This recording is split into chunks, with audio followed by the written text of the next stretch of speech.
everyone, it is Jazz here. I have to write a paper for college this week, so I needed to do something that was a little easier to edit, and thus I thought, why not do a tag video? Now, I know it's not technically the middle of the year yet, but I always have wanted to do the mid-year book freakout tag, and I always forget to do it until like September, and then it's not the middle of the year anymore, and then it's a whole thing. And I just want to do this book tag like once in my life, so I'm just going to do it a month earlier than the middle of the year. Let's jump in to the tag. Number 1, the best book you've read in 2021 so far. I've actually had quite a few 5-star reads so far in the year. The one that really sticks out to me as a long-time favorite, like one that will be a favorite over a mini year period, is The Search for Delicious by Natalie Babbitt.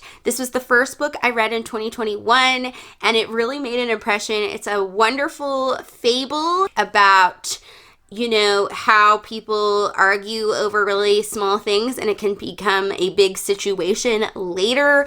And I think it's a great story for kids, but also I am an adult that thinks every age could get something good out of this book. Number 2, best sequel you've read in 2021. Now, I have not yet completed a sequel in this year. I have started a few, and I have to say, of the 2 that I have begun, the first 30 pages of Stone of Farewell by Tad Williams, which is the second book in the Memory, Sorrow, and Thorn series, seems like the one that's going to be the favorite of those 2 that I've started. Hopefully, I will end up loving this as much as the first one. Number 3, new release you haven't read yet but want to. Technically, this one is not a new release. It is a book that I recently acquired, but it's not that old of a release. Like, I believe it came out in September 2020.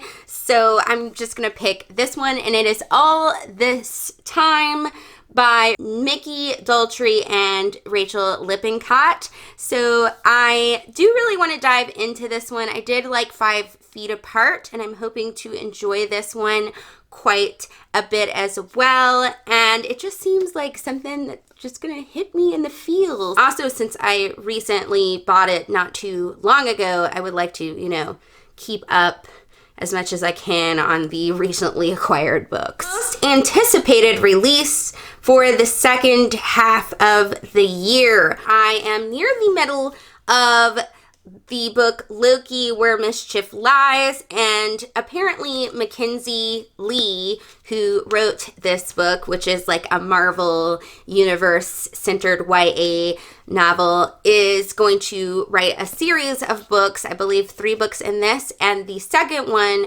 is coming out, which is about Gamora and Nebula. And I'm really enjoying this first one that's about Loki. I find the writing just really fun, and it's pretty action-packed so far. So I can already tell that I'm probably gonna want to try out that book. And I believe that comes out in June or July or something like that. So if I end up really liking this one, I might pre-order the Gamora Nebula book. Number 5, biggest disappointment. I have not completed a disappointing book, but I'm currently reading a book that I think is going to be my disappointing book, and I'm just going to use that one, and that would be Chain of Iron by Cassandra Clare, the second book in the, what is this one called? The Last Hours trilogy. I'm about halfway through this book, and I really had hopes that I would enjoy this one more than I enjoyed the first one. For some reason, the Last Hours books just aren't really clicking with me. I also feel like it's not exactly what I signed up for with the genre and the story that I thought I was going to get out of a Shadowhunters novel.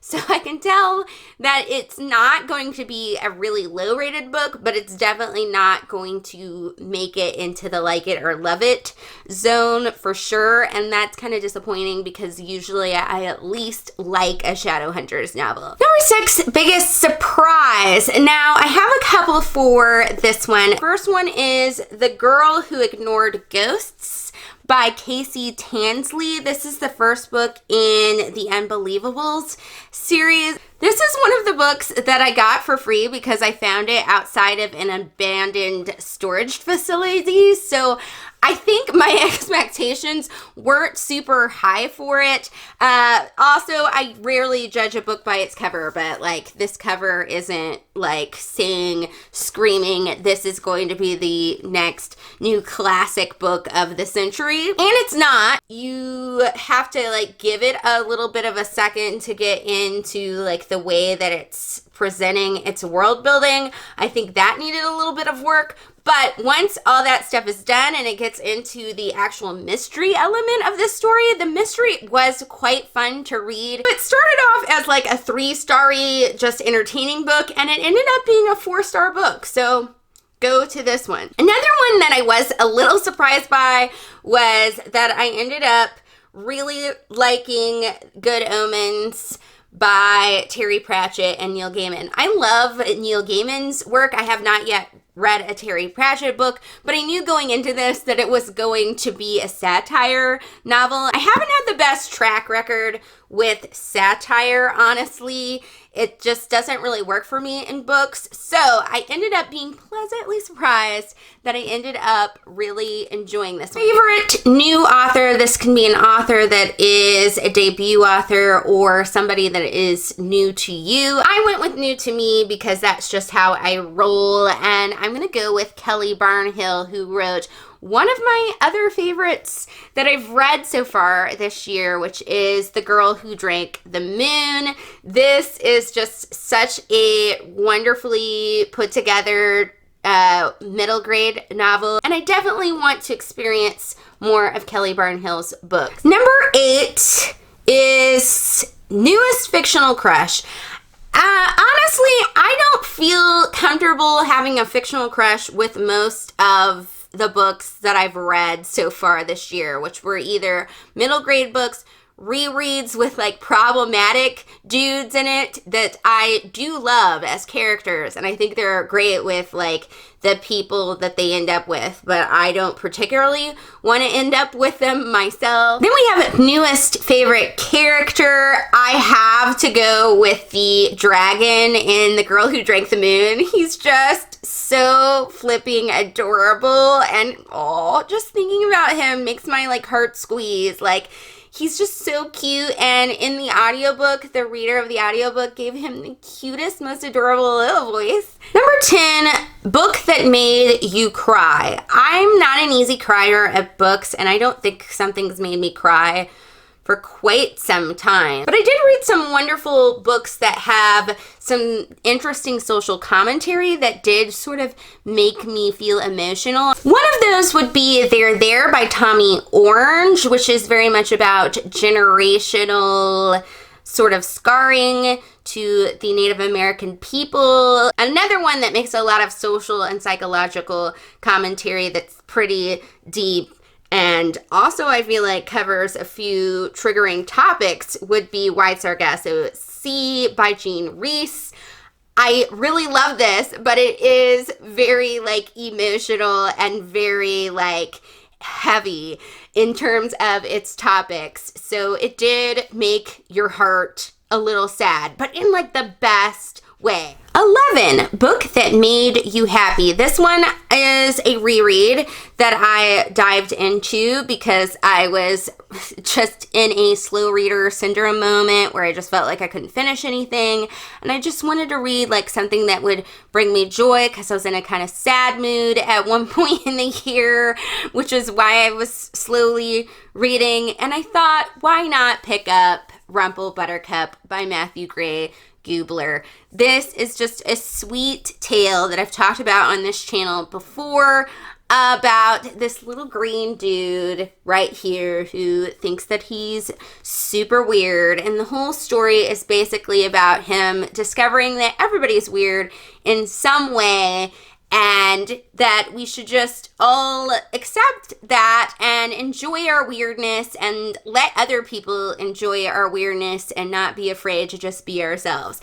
And I really needed to hear that at that moment, and thus this book really made me happy. Number 12, most beautiful book you've bought so far this year. I have to return to all this time. I rarely cover buy books, but I will say that a large factor of why I picked this book up at the bookstore was because of the book cover itself. I mean, I was intrigued by the summary as well, but I do have to say that a large factor was this fabulous flower enhanced book cover. I don't know who designed the 5 feet apart and all this time book covers, but they do beautiful work. The final question is, what books do you need to read by the end of the year? I made a reading list at the beginning of the year, which was 10 books that I wanted to read in 2021. I will link you to that below if you want to see that, because honestly, I think I've read maybe 2 books. If I finish the Loki book, I'll have read 3 books out of the 10 on that list. So I have quite a few books left to go if I want to read at least 8 books on that list. But I decided to choose for this video 2 books that are not on that list that I would like to get to. And the first one is User Friendly by Vivian Van Velde.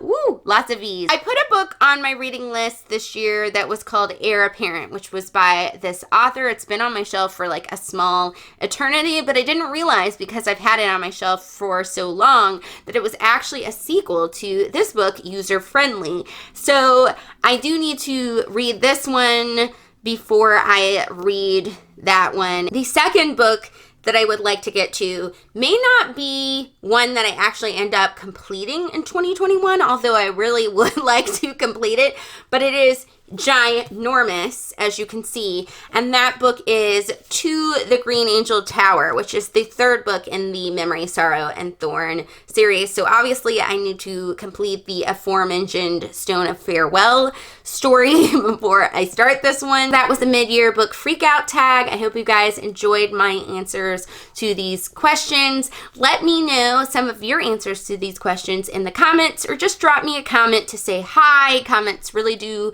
help out the channel, so if you could drop me one, that would bring me some joy. And that is it for the video, my fabulous peeps. I will see you all soon. Bye!